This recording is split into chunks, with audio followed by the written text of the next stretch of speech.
Second hour is live, and welcome as we continue with more phone calls in 855-242-7285.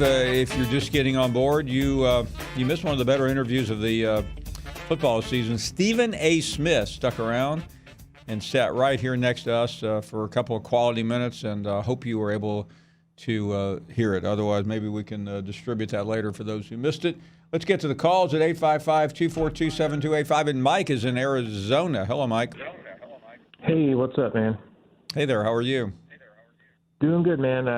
Love your show. Love Stephen A. Smith, of course. And I have a question about Jim Harbaugh. Is there a reason why he still has a job? I mean, he's going up against a first-year Ohio State coach he should have never lost to, regardless of, they got the talent or whatever. And I think, honestly, in my opinion, he's scared of these big games. And the reason I say that is a couple of years ago, he was at Iowa in their pink locker room, and he changed it all to, camo because he lost there once when he was playing. I just feel like he's scared, and he's not the coach that, he kind of came in to be. And I know he's got a lot of wins and bowl games and stuff, but he just doesn't get it done. And the whole big point of being a Michigan fan is not losing to Ohio State, and they haven't won since the Lloyd Carr era, which they fired Lloyd Carr for the same thing. Mike, if Michigan cared about beating Ohio State, Jim Harbaugh would have been fired Monday. They don't care. And the reason why they don't care is because the program makes a lot of money. They have a good brand, and I think they have come to accept that Jim Harbaugh is as good as they can do. I don't think so. Well, let me ask you this. You're the athletic director at the University of Michigan. If you fire Jim Harbaugh, which direction do you go? Well, there's a lot of maybe the Boise State coach, somebody that's actually gets the players a little bit more. Come on, you're going to bring the Boise State coach into Michigan? Their former coach, yeah, the one that won a championship. Well, you're not. No, well, I mean, Mike, I don't mean to be disrespectful, but if you have followed the Chris Peterson story, you would have heard him say today that he was burned out. He didn't have it anymore. And you're going to take a guy that's burned out at a low-pressure job like Washington, where you can win 8 or 9 games. If you win 10 or 11, they think you're great. If you don't, they'll go, okay, we'll try better next year. It's Washington. That guy's not going to the University of Michigan. I mean, it takes a serial killer to go to Michigan and try to beat Ohio State the way things are right now. Appreciate the call. Antoine is in Michigan. You're on the air. Hi, Paul. How you doing? We're doing great. Thanks for taking my call. I was going to talk about the playoffs, but then I heard your first caller, and okay, let's look at Jim Harbaugh's record and stuff, and look what he inherited. There weren't no skill positions. Ohio State has the skill positions. They got the players at skill positions. Hey, hold on a second there, Antoine. What's that? I don't care whether he inherited a program that had been on the death penalty. He's been there 5 years. Are you telling me in 5 years at the University of Michigan you can't put a team together? You can put a team together, Paul, but you got to put it. It takes wrong one built in a day. And you got to get those skilled players. He has recruited fairly well. Yeah, but he didn't. The skilled players, when you go in there and get deep, Sweeney did, go in there in Alabama and get that number one receiver. When you go in there and steal players, we used to get players from all over. But Rich Rod dealt us in. Dealt us in. So. You got players there, and you got to get rid of those players. But what I'm saying, you have to get the players, the skilled players, to come there. You know what I'm saying? We didn't have a good running back for the past couple of years. You know what I'm saying? So he worked with what he got, but he's getting the players there now. So Well, listen, a couple of years ago, Jim Harbaugh landed Rashawn Gary, who was the number 1 player in the country. He landed, I think, the number 4 class overall. The bottom line is that elite players really don't want to go to Michigan. No, is that an offensive player, though? Rashawn Gary was a defensive player, I believe. Defensive end. Defensive end. We're talking about offensive players. That's what we getting beat at, the skilled players like the receivers. That's not my problem. That's your problem. I know it's not. I know it's our problem, but I'm saying, you know what I'm saying? He getting the players there. Listen, Antoine, let me give you some advice, okay? You're a Michigan fan, right? Yeah. I think you just need to accept mediocrity. And you know why I think you need to accept mediocrity? Okay, because your administration has not only accepted mediocrity, but embraced it. I am no longer going to criticize Jim Harbaugh. It's a waste of time for me. I thought they have gone after every quality position imaginable. Jim Harbaugh went to Rome. He went to Normandy. He went to the moon.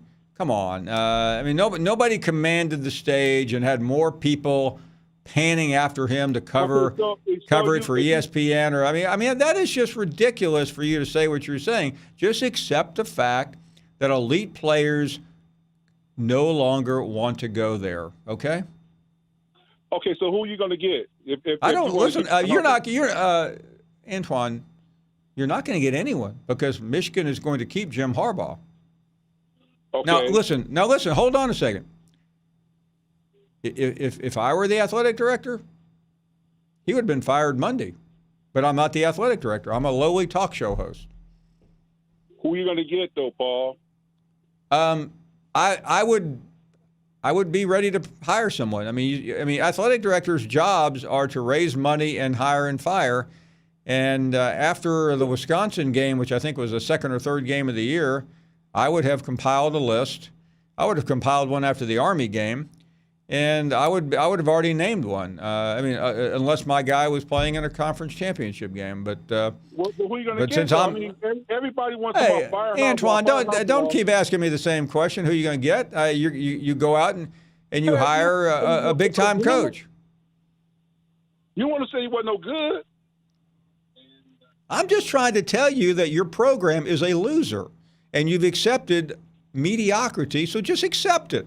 Just have a good no. You have a good time every year. You'll lose to Wisconsin.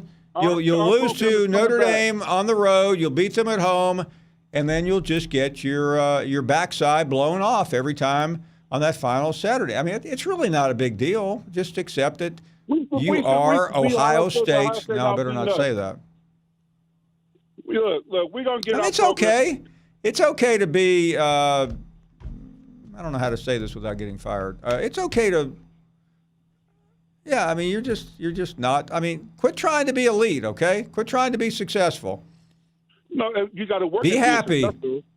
Be happy with 9-3. Be happy with, getting to a New Year's Day bowl and having Florida shred you by 4 touchdowns.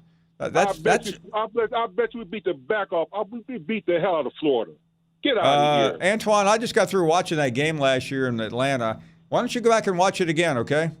Dan Mullen left Jim Harbaugh on the side of the road naked, and it wasn't a pretty sight. Okay, but we beat them before that, though. The year before that, we beat them. So, I mean, what you talking Antoine, about? I don't give 2 rips about what happened the year before that. I'm talking about what happened last year in the bowl game.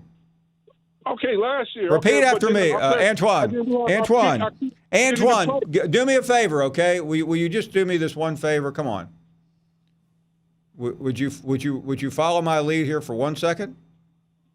What's your lead, Paul? Repeat after me. Michigan is a loser program. Michigan is a winning program. No. Michigan is a loser program. No, we accept mediocrity here. We will no longer be elite.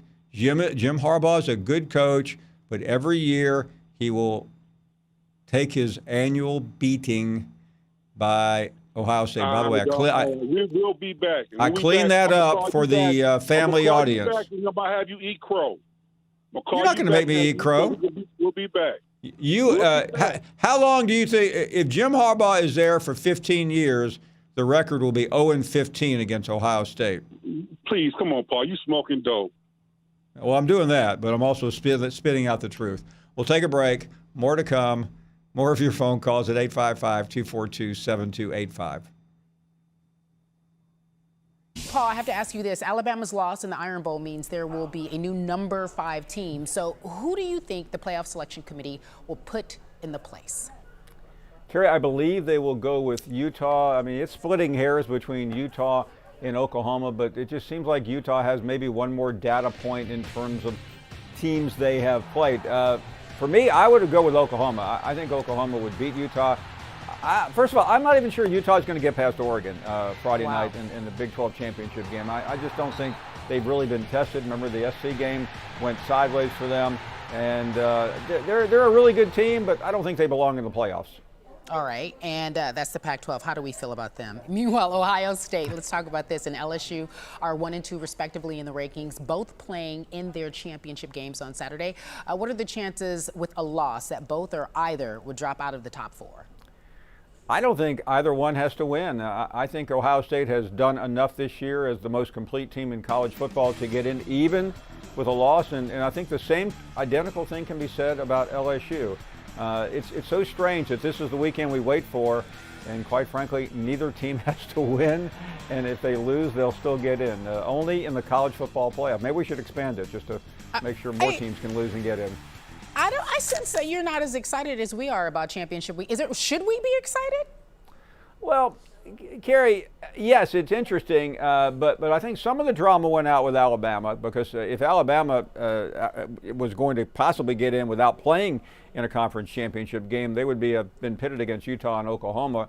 So I think that took some of the air out. And quite frankly, with what I said about LSU and Ohio State, we're really looking at the Big 12 and the Pac-12, and I don't think anyone in America that sits in chairs like mine think that Oklahoma or Utah have any chance against Clemson, Ohio State, or LSU.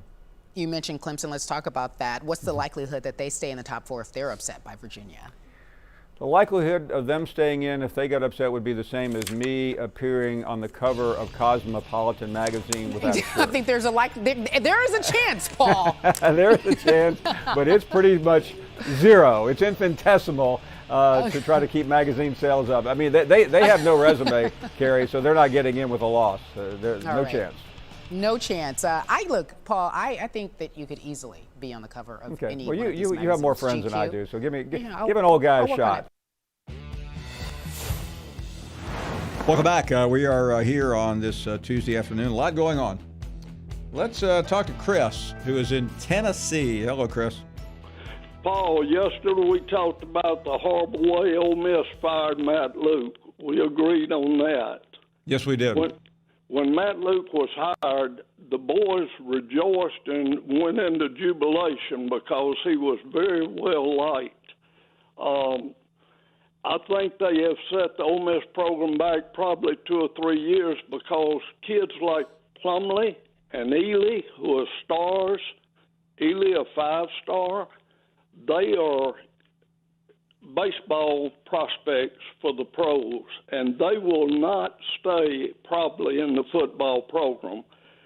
The other thing I want to say to you is that one thing that affected Luke's firing was a horrible loss to California when the referees from California mishandled the end of the game, and they've never shown a film down the goal line of the last pass reception.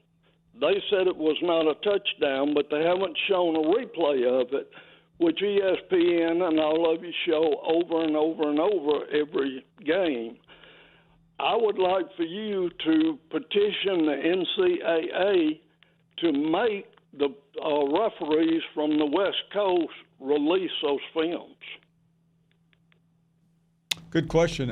Chris, thank you. Thank you very, very much. Gary in Georgia is up next. Hello, Gary. Hey, Paul. How are you doing? We're doing well. Good. Thanks for taking my call. Looking forward to this Saturday. And before I go any further, I just want to make a prediction. I know you mentioned yesterday you're not ready to make a prediction about the Georgia LSU game, but I'm going to tell all the bettors out there the final score is going to be Georgia 23, LSU 16. And I hope to be the case, simply because I want a shot at Clemson so bad. I want to play Clemson. I know that some of the callers earlier, they kind of stole my fire. I want to ask you though, what is going on with Dabo?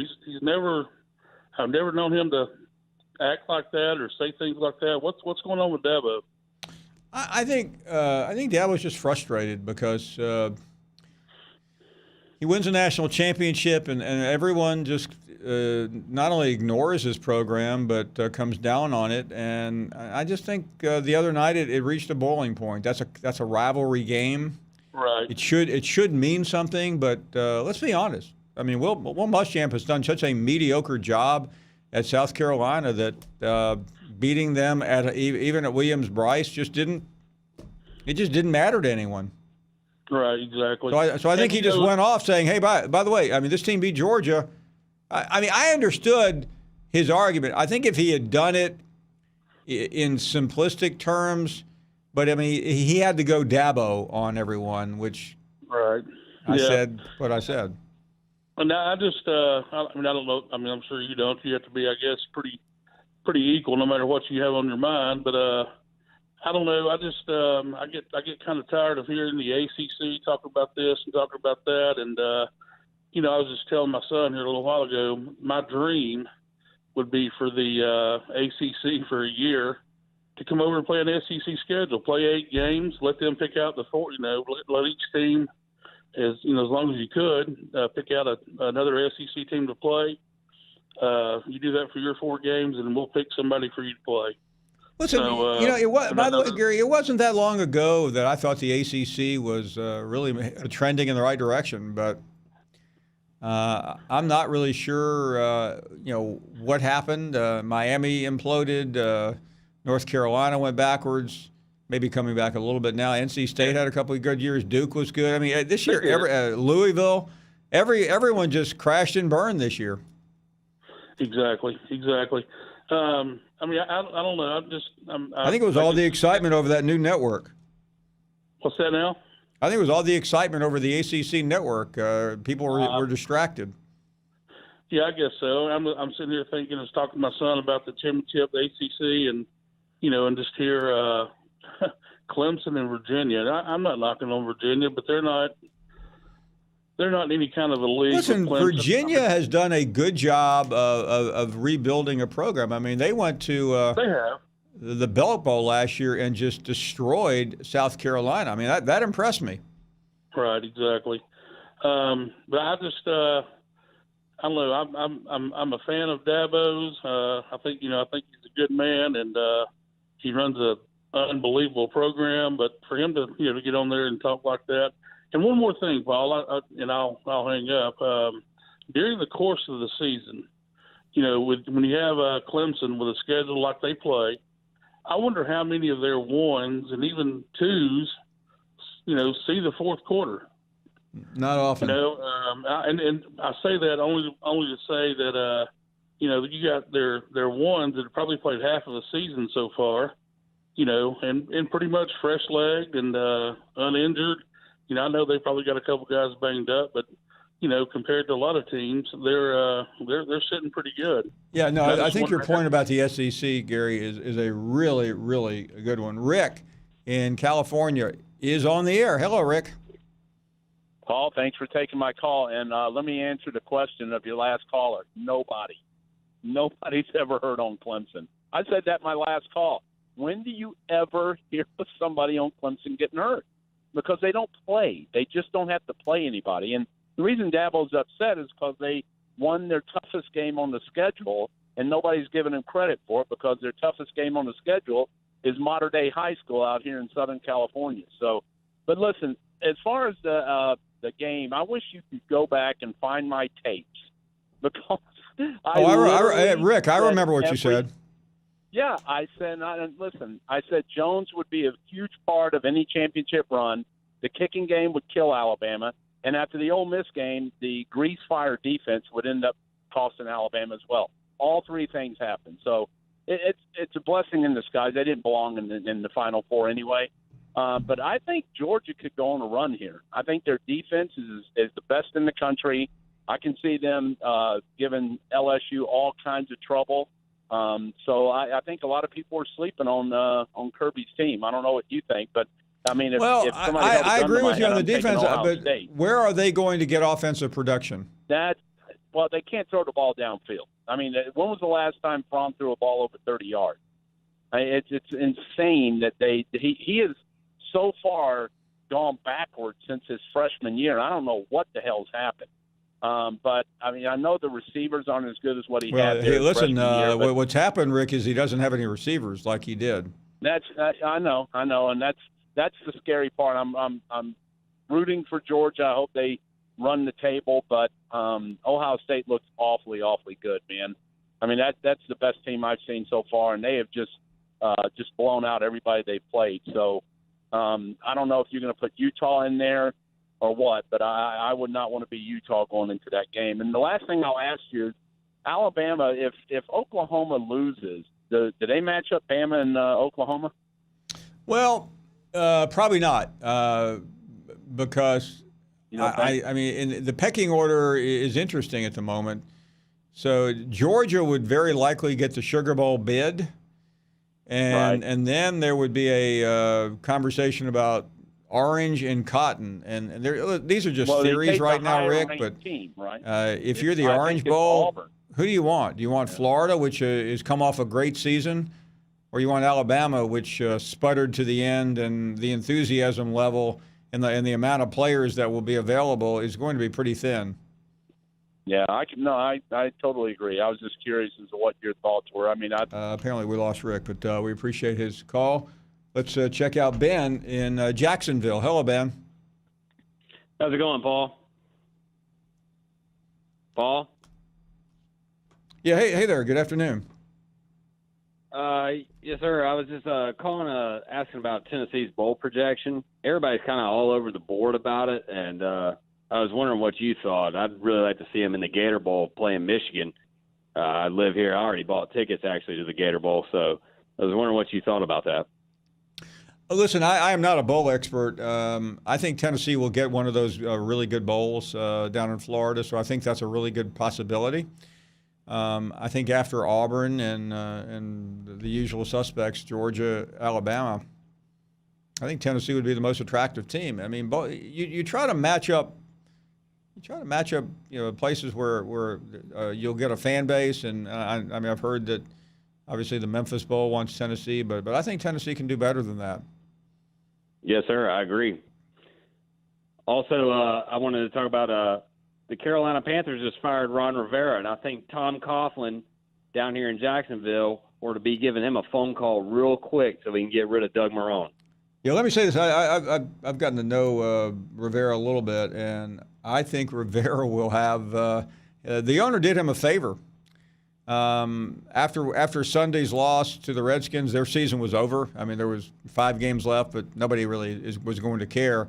And now Ron Rivera will be sitting there with time on his hands and the ability to start surreptitiously meeting with various team owners, and whether it's the Bears, whether it's Jacksonville, whether it's the Browns. I mean, they're going to be. You and I both know there'll be 8 or 9 or 10. The Giants perhaps. Rivera will have his pick of 5 or 6 clubs. I mean, he's a really good coach. Yes, sir. Thank you very much. Thank you. Seth Walder will join us from ESPN Analytics and tell us what's going to happen tonight. And does Alabama still have a chance to get in the playoffs?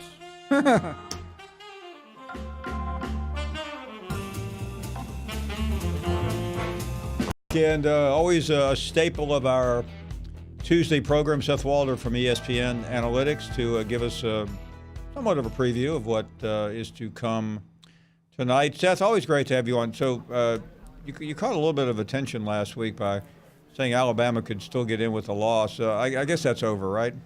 That's over. Paul, I assume you and I are both off that bandwagon, right? Yeah, I think it's time to get off. So let's talk about the SEC championship game and the variables. I mean, there's only a couple outcomes that are possible, but go through the variables on what is going to happen Saturday afternoon in Atlanta.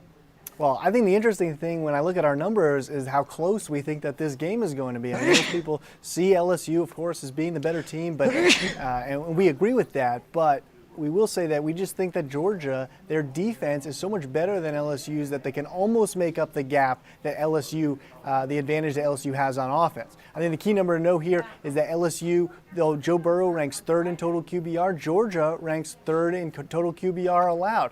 So ultimately, we give Georgia a 44% chance to win this game, which is pretty good. If Georgia wins, it's a really easy decision for the committee. Both Georgia and LSU will get in. If LSU wins, that's where it starts to get interesting. Is there any chance that LSU wouldn't get in with a Georgia victory? I don't think so. I think LSU is basically in either way, and just given what they've, how good they've looked this season and what they've accomplished, beating Alabama and all their other wins, of course, too, LSU is probably safe either way. It's a little bit of an unprecedented situation. We haven't really had that conference championship loser, but I think it would be a good time to find out from the committee. I do think LSU would get in even if it lost. And Seth, is the same thing applicable to the Big Ten championship game if Ohio State loses? Yes, I think it is. Ohio State, just given what it's done, being undefeated to this point, if it were to lose to Wisconsin, it would be just fine to be losing to a 2-loss team. So it's not like Wisconsin is really a threat to jump them, I don't think. And so, yeah, we feel quite confident that Ohio State still gets in, even with a loss. Okay, so let's play the chalk, and these things occur, and Clemson somehow, some way, survives Virginia. Who is next? That'll be tough. What are we going to see from? I mean, what are we going to see in relation to Utah and Oklahoma? This is going to be a really interesting question. I'll tell you how this looks in our numbers right now. We favor Oklahoma to get in, but obviously it could go either way. The reason we like Oklahoma, the reason the playoff predictor likes Oklahoma is because they will have accomplished a little bit more in strength of record. They'll be a little bit better in FPI. Ultimately, it's saying they are slightly more deserving and slightly better than Utah. However, I will say this. Tonight, for the first time, what we're going to do is put the committee's rankings into the playoff predictor. That will probably raise up Utah's number a decent amount, I would guess, to make this basically a 50-50, I would think. That's my guess as to what the model is going to say after tonight.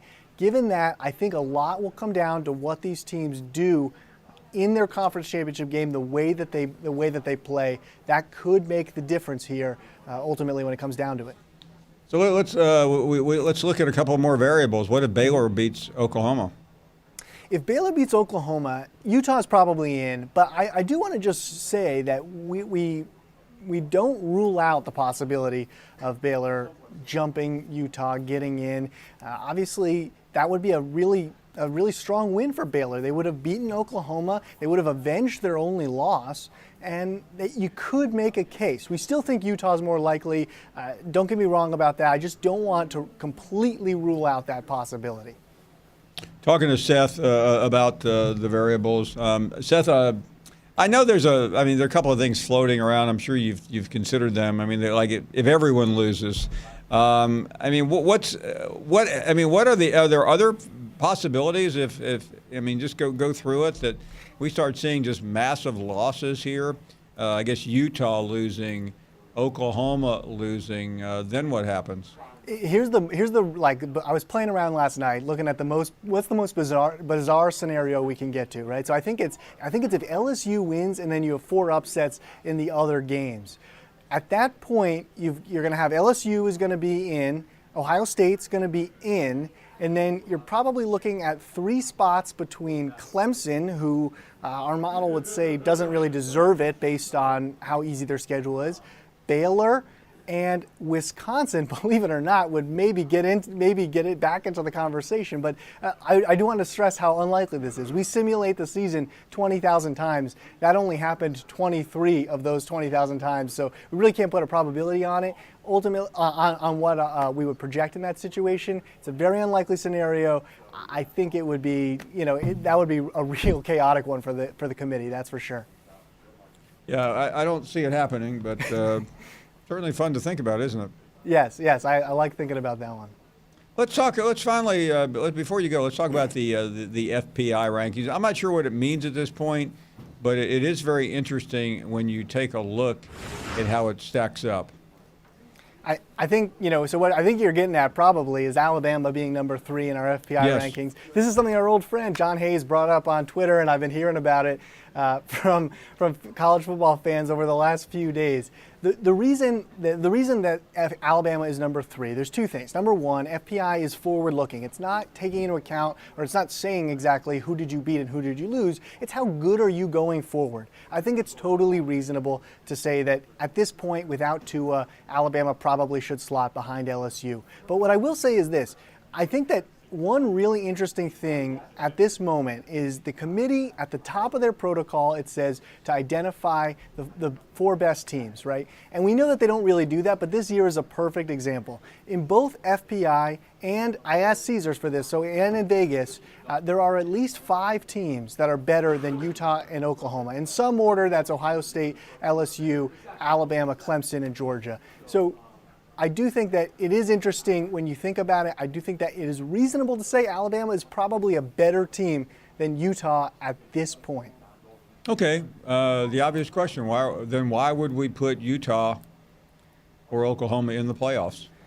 Well, if it were up to me, I wouldn't consider team strength at all ultimately when I'm picking the 4 playoff, because otherwise why are we going about playing these games? I mean, we should, I think, reward winning. And so I don't have an issue with Utah getting in the playoff over Alabama. I just wish we did it without this sort of like mirage of the 4 best teams. We don't need to do that. No one says that the World Series has to be the 2 best teams in baseball, or the Super Bowl is the 2 best teams in the NFL. Teams have to win their way and earn their way into those spots. Well, college football should be the same way too. Let's just be honest about it.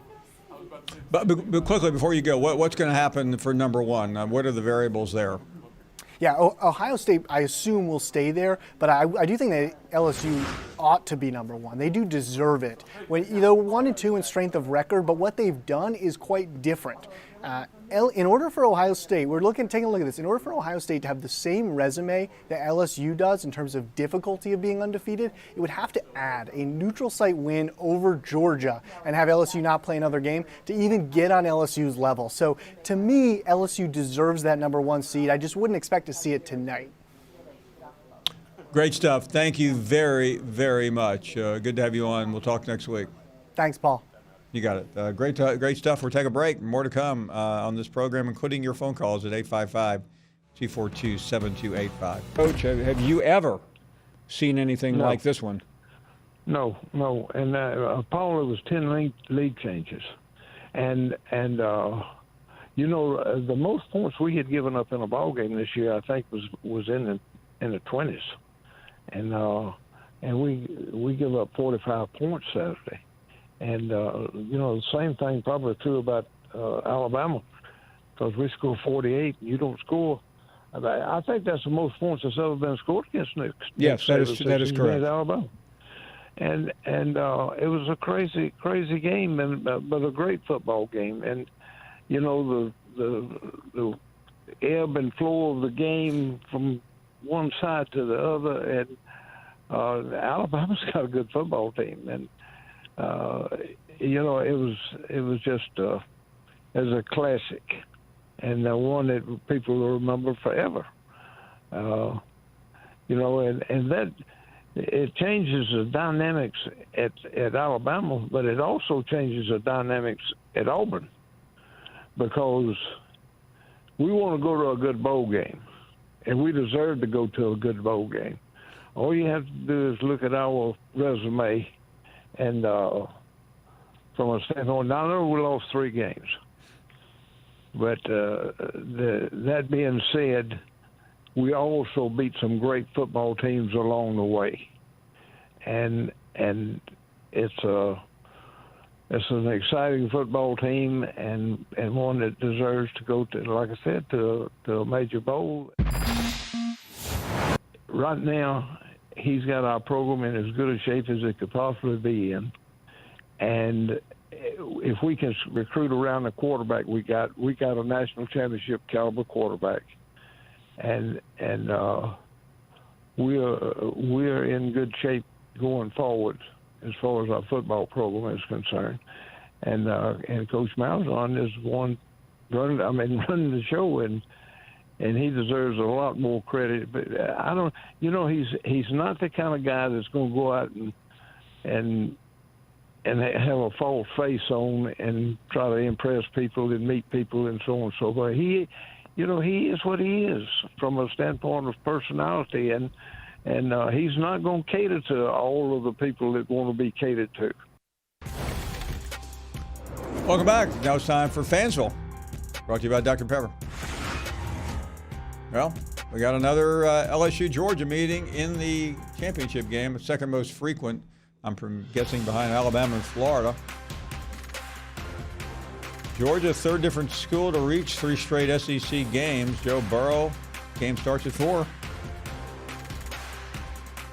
And we'll be there on Friday. Joe is in Georgia. Hello, Joe.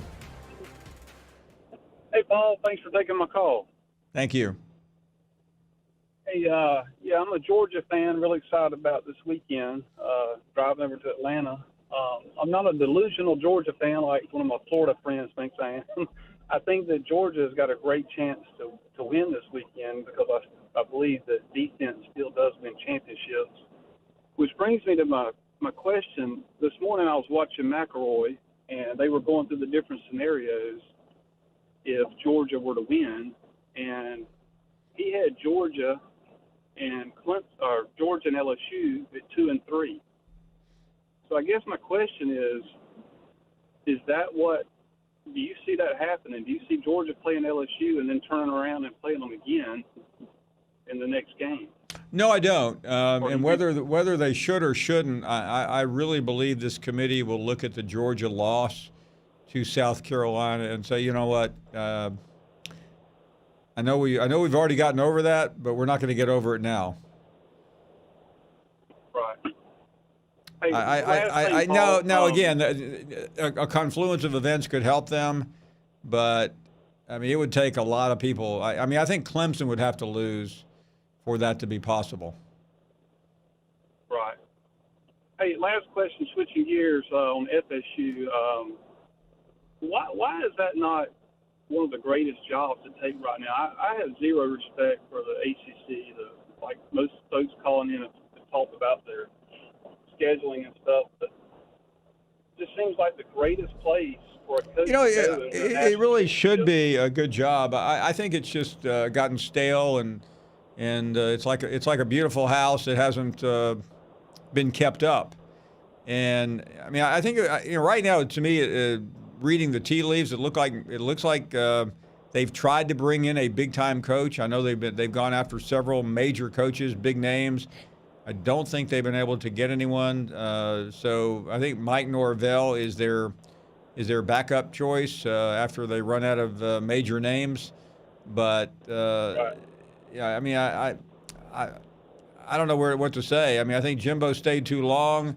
Taggart just never quite fit in, got off to a miserable start, and I think the program's in moderate shape. I don't think it's in a disastrous situation.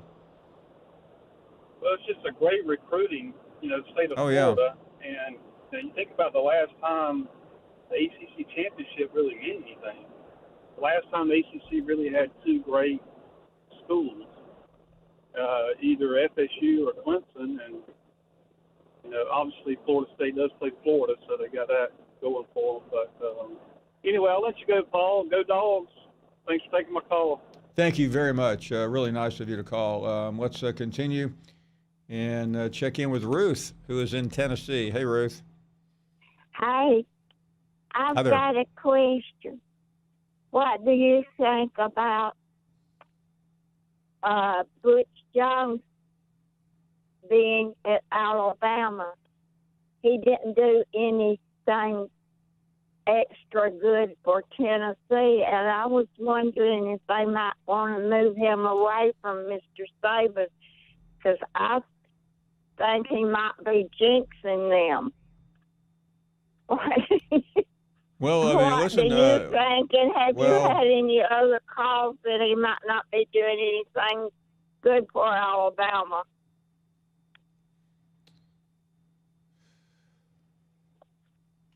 Thank you, Ruth.